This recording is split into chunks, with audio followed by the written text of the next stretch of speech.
chairperson of Arca Guadalupe Market Transport Cooperative.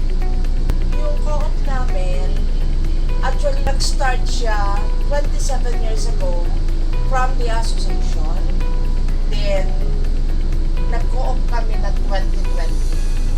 So, 27 years ago na yung aming association bago kami nag-co-op. So, nag-start yung co-op namin ng 2020 before pandemic. So, lahat ng dokumento namin, tinrabaho namin pandemic time.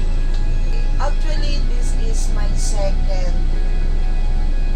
unit, JMC. Dating unit, hindi ko na sabihin ang pangalan.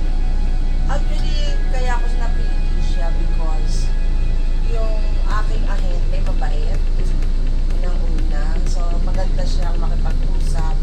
Tapos, nung nakita ko ang interior niya, mas maganda siya dun sa unang kinuha kong unit.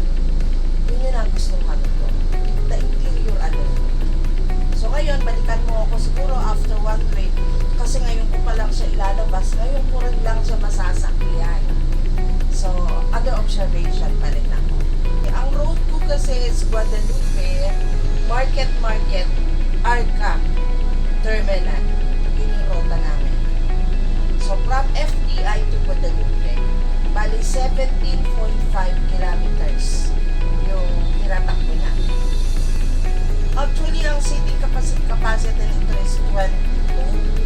Siguro pwedeng mag-starting ng mga pito. So, around 30 na pasahero kung kaya. Rose Villablanca ulit, chairperson of Arca Guadalupe Market Transport Cooperative. I choose JMC. Hopefully, yung susunod na unit ko, JMC na rin.